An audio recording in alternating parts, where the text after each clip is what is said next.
Hello everyone, welcome back to Unraveling Politics, a weekly political analysis show. If you're new, I cover the news and politics that was the week that just ended. And if I have time, I look ahead to the future. As always, if you like the show, give us a like and subscribe and share it with your family and friends. So I will begin briefly with the election in Hungary on Sunday, April the 12th. That was yesterday. As of this recording, Viktor Orban has conceded the race. He is the Prime Minister of Hungary. He has conceded the race to the opposition leader Peter Memoir, and appears that Memoir will win a landslide victory.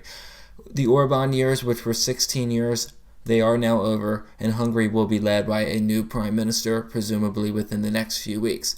I'm not going to spend too much time on this, but this will be a big blow to Russia, to President Trump, and Vice President J.D. Vance, the latter of which even went to Hungary to campaign on behalf of Orban. Orban was one of Europe's last hard-right leaders, and it was an ally of Russia and has held up a lot of European aid to Ukraine within the EU.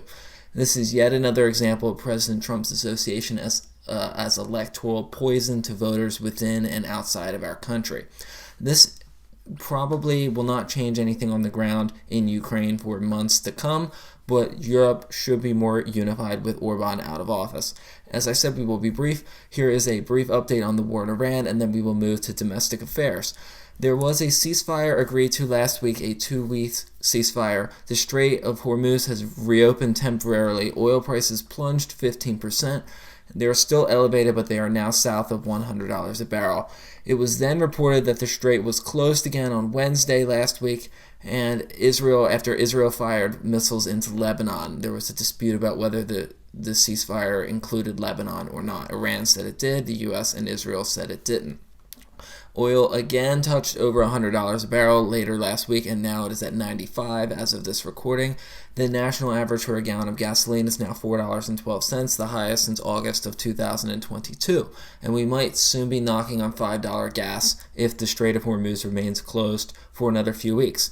Problem is, we will not be seeing sub $3 gas anytime soon because a lot of the oil infrastructure has been damaged, and it will take years to fully repair it. Hopefully we can get back to under $4 a gallon. Speaking of high prices, inflation came in at 3.3%, the highest in 2 years. This is mostly because of the rise in oil prices, and the data bears that out. Not really much more to say other than that this could be a big electoral problem in the coming months.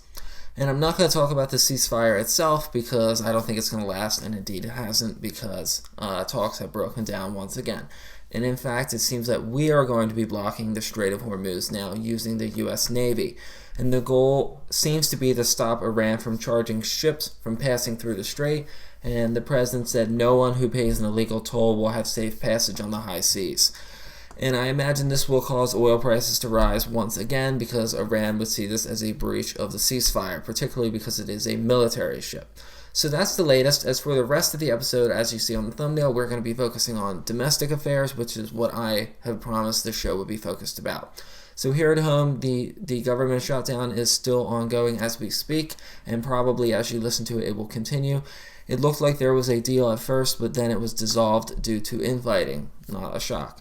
Infighting between Republicans, not between Democrats and Republicans, and the shutdown is now 2 months long. I believe we're at 59 days.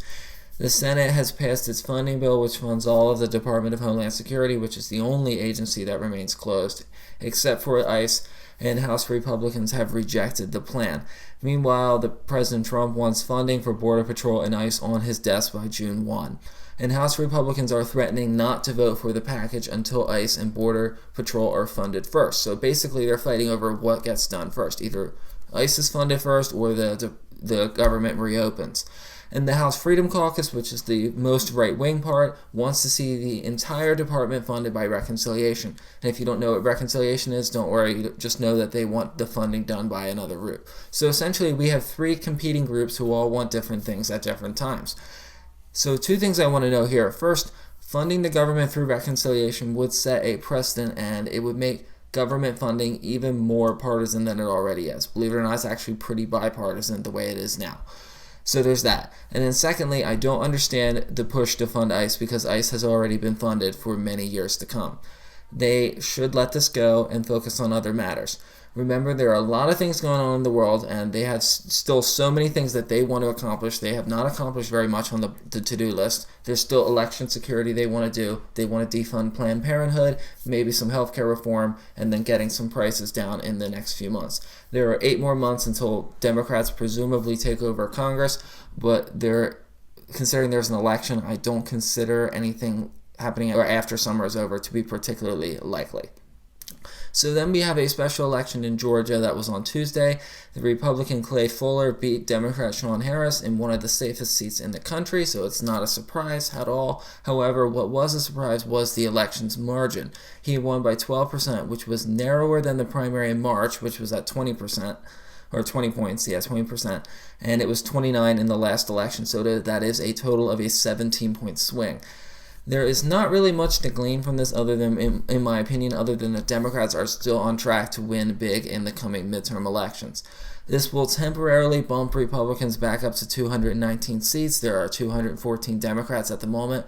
And I say temporary because this week there is an election to replace Governor Mikey Sherrill, her old congressional district. It's a reliably blue district, so that will give Democrats an extra vote. They can still only afford to lose 1 vote and still pass bills. And as I've explained before, nothing is really passing, so it doesn't really mean much to me. So, alright, and then this is the most important thing we have this week that I want to discuss, and I believe it is the last, well, not quite the last thing, but the last major thing. President Trump, a week and a half ago, as President of the United States, he presented a budget for the year 2027, and it's supposed to begin on October 1st, 2026. And that's not likely to happen because, for partisan reasons, but people are not super into this kind of stuff, so I'm not going to get too much into it. But the budget is the government's most powerful asset. It shows where money is being spent and when. However, remember, Congress has the ability to authorize the budget, and they will make changes. But the president always proposes the budget first. In the introduction to the draft, the director of management and budget, Russell Vought, wrote, "Under President Trump's bold leadership, every tool in the executive fiscal toolbox has been utilized to achieve savings." So this budget would make sweeping changes to domestic priorities while boosting military spending to $1.5 trillion, nearly a 40% increase of what it is now. And then they will be cutting $73 billion on other programs. And I have a chart from the New York Times. I'm going to put that on screen if you're listening to the video podcast. If you're listening to the audio, I'm going to explain it as we go through. So on the military, he wants spending increased by 43%, the Justice Department by 13%, Veterans Affairs by 8.7%, Transportation by 6.2%, and Energy by 1.8%. So I think with the exception of military, those are all pretty good ideas and would be roughly in line with what I would have expected. Next are the cuts, and this could be pretty brutal for certain groups of people.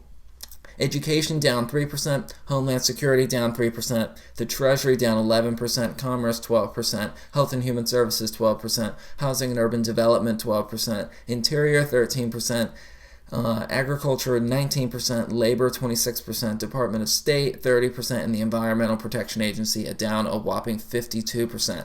So as you can see, the purge of the civil service continues, and you imagine this is going to be a budget that will anger many liberals. However, this is not even a fiscally conservative budget because spending would be going way up, not down.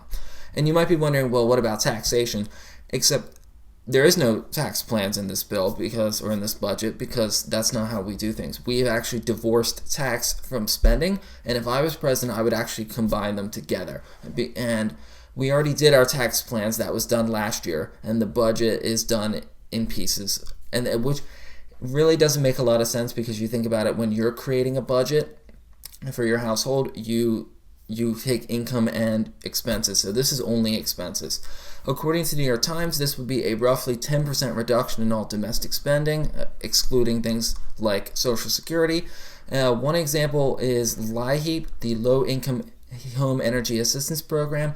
The administration claims it's abused, and there probably is some abuse. But this program doesn't give away any cash. It's like a credit on energy bills during the winter.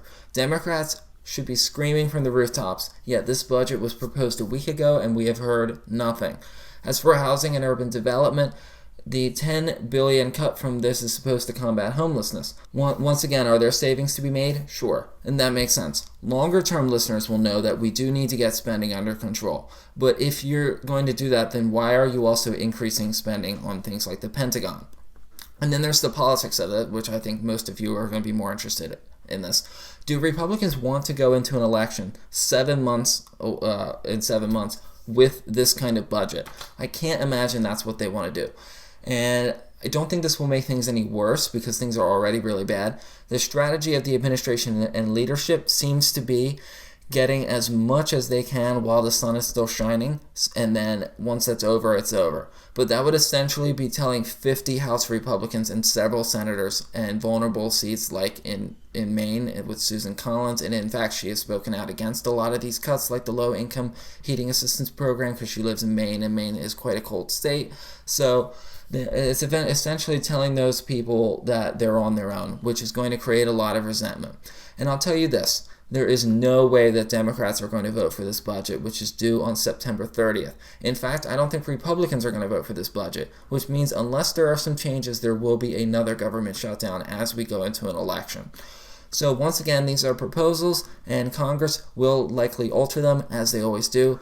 They have previously rejected some of the cuts like this before, so there's no need to get into a panic at this moment. And I imagine because how slow things are, Congress is supposed to be considering this budget. In fact, President Trump was supposed to propose it a couple months ago. Congress should be having hearings on this now, and they should be voting on this in September. My guess is what they're going to do, and they always do this, is they're going to wait until August or after August. Then they're going to start hearings. We're going to go right up to the end with a government shutdown. Then they're going to extend it until December. So there's no government shutdown until December.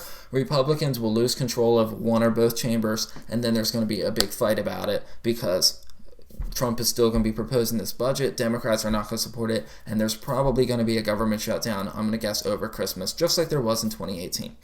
So I'm going to end with a look to the future of Republican leadership in the House of Representatives. It is widely anticipated that Republicans will lose the majority in November, and that Mike Johnson will step down as Speaker and Republican leader, and then probably retire from politics altogether. So that means someone will have to replace him. Who is that going to be? My guess is that's going to be Representative Jim Jordan, and this was floated in Politico and covered across the media last week that he was on the moves. And my guess is that he's not going to try to take over as leader now. The reason he isn't Republican leader now is that he doesn't appeal to moderates within the party. However, there are two things that could negate this problem come November and December when he does run for leadership, if he does.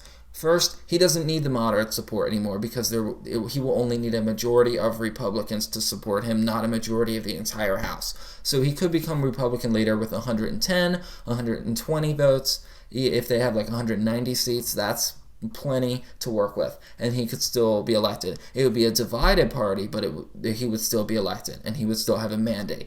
And then secondly, and perhaps most importantly for him, is a lot of the Republicans that are against Jordan now will probably lose their seats, and it will not be a problem for him anymore. So in some way, the harder that they lose, the better it is for him.